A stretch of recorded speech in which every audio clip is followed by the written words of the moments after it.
places without infrastructure or money or democracy. Because we used to think gunfire was reserved for times of war.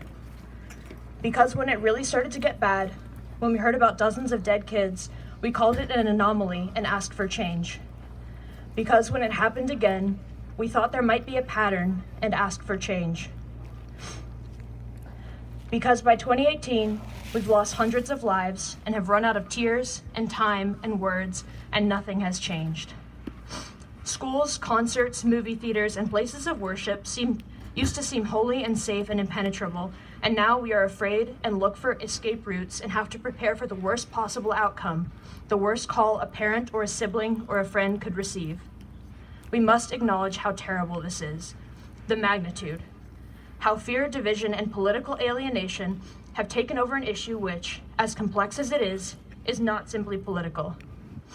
So we do not want to spend our coordinated national walkout talking about what specific policies must change, although I would encourage you to challenge yourself and your classmates to consider solutions through researched and respectful discourse. No, we want to use this time to stand in vigilant solidarity with the victims, recognize the tragedy and magnitude of gun violence in schools, and ask that you reflect how progress, whether it be cultural or political, broad or local, can be attained. Today, we will speak on the broader issue of gun violence in schools, hold a vigil for the victims of the shooting in Parkland and the hundreds of past victims of school and mass shootings, and we will ask for your support and involvement in this issue however you can. The papers being passed around contain a rundown of 3 broad categories of policy recommendations for change on this issue, and the back of the papers have script and contact info for calling senators and representatives, and we encourage you to use them if you are so inclined. Whether you plan to contact local legislators, pray for change, protest with anger, negotiate quietly, or believe the status quo is good enough, that is your right, but I ask you, think, reason, and live with empathy. Feel again. Again, thank you all for participating today.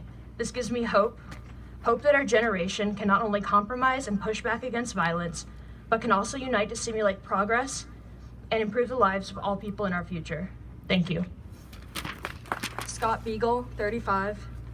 Martin Anguiano, 14. Nicholas Dworet, 17. Aaron Feiss, 37. Jamie Guttenberg, 14. Chris Hickson, 49. Luke Hoyer, 15. Joaquin Oliver, 17. Elena Petty, 14. Meadow Pollock, 18.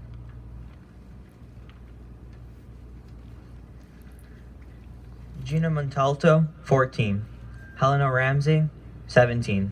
Alex Shatter, 14. Carmen Shendrup, 16. And Peter Wong, 15. And we'd like to take a moment of silence to not only remember the victims of the Parkland shooting, but everybody else since Columbine that's died due to gun violence.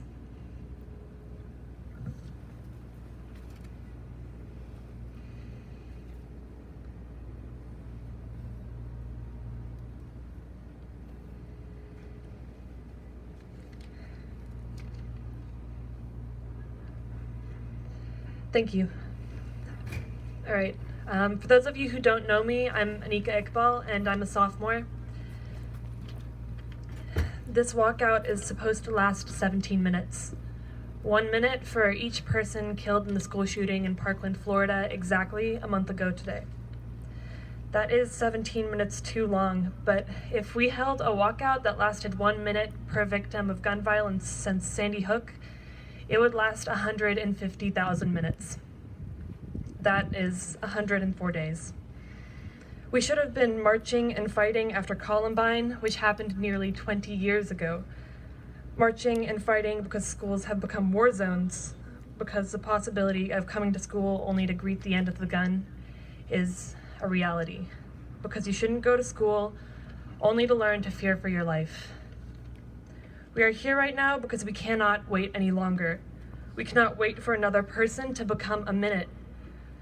However it changes, this is us, students and faculty, showing that this reality is one that terrifies us every day, and we cannot sit back and forget about it this time. We're all here together right now because we need a change, and it's up to us, all of us, to get there. We need you to help and be brave and strive for better, and not only because it could be us, but because it was them. 150,000 of them. Thank you.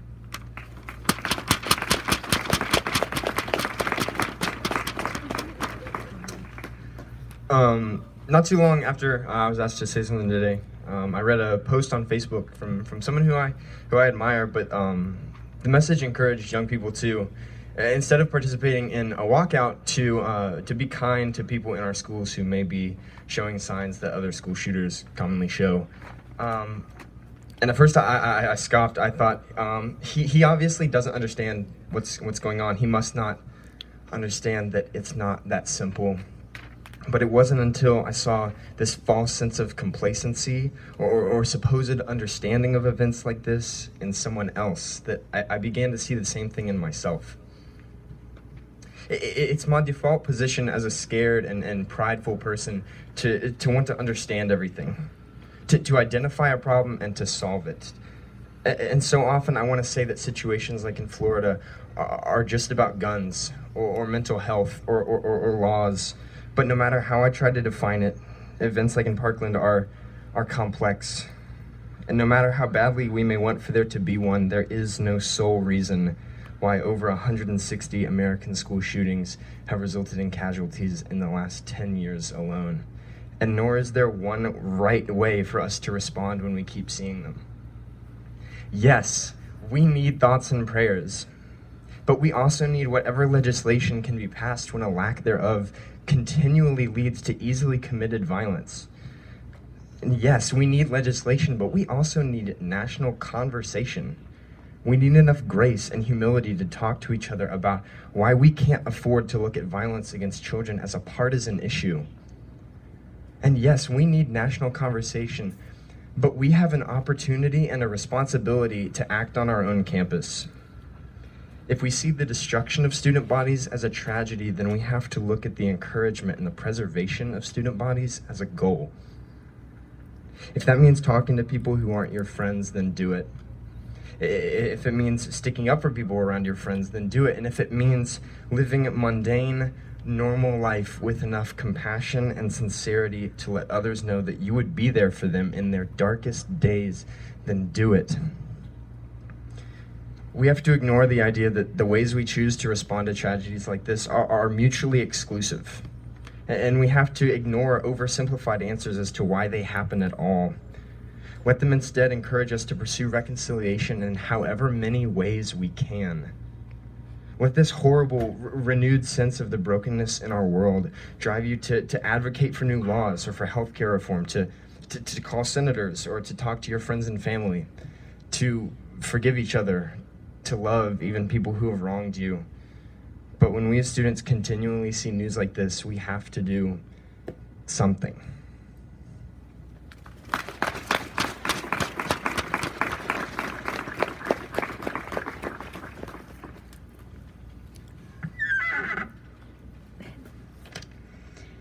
Why did we do this walkout? I can answer that question. There are some questions, though, that I can't answer. For example, how is it possible that mass murder is real and has scarred and maimed students just like us?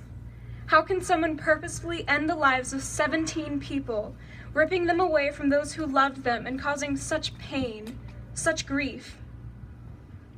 I don't know. But I do know why we walk out. The purpose of our walkout is not political, and it is not school-specific. Yes, we are gathered in this specific location and in these uniforms because we attend Baylor. But as students, we stand together with our peers all across the nation. We walk out not as Republicans or Democrats, liberals or conservatives.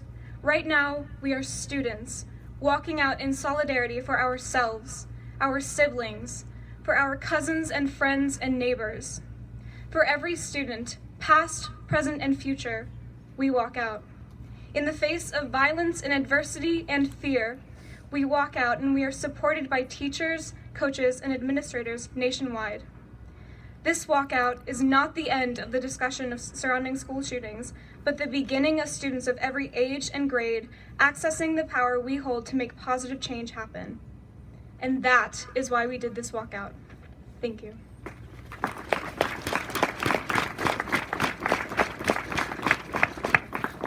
Thank you all so much for coming out today. Again, if you didn't get one of those sheets of paper, we only had about 100 of each copy. They're the names of the victims, as well as a list that the organization that a lot of us are a part of, called Chattanooga Students Leading Change, have created. It's a policy sheet that is not just liberal or Republican. It's very focused on many different ways to improve school safety and gun laws in general. So if you guys would like a copy, please let me know. If you want to be involved in the organization, let us know. We're having a letter writing campaign to senators. This I will give you all more information about later. You definitely don't have to participate if you don't want to, but this is a more political route we're taking. Again, I really want to reiterate Jack's words about kindness, paying attention, and really taking whatever routes that you think are necessary to improve our community. Because it's not a problem that one person has, it's a sickness of a system. Clearly, we can tell that from how many people have died from this issue and how many people are really personally affected. So keep your eyes and ears, stay vigilant, and definitely be aware. We're going to dismiss from this walkout at 10:17, which is the national time. So please feel free to talk amongst yourselves. Please post on social media and tag representatives. This is really important. And just so you know, footage from this walkout will be made available through several different documentaries that are happening about the movement overall. So thank you all so much for participating. We really appreciate it. Thank you.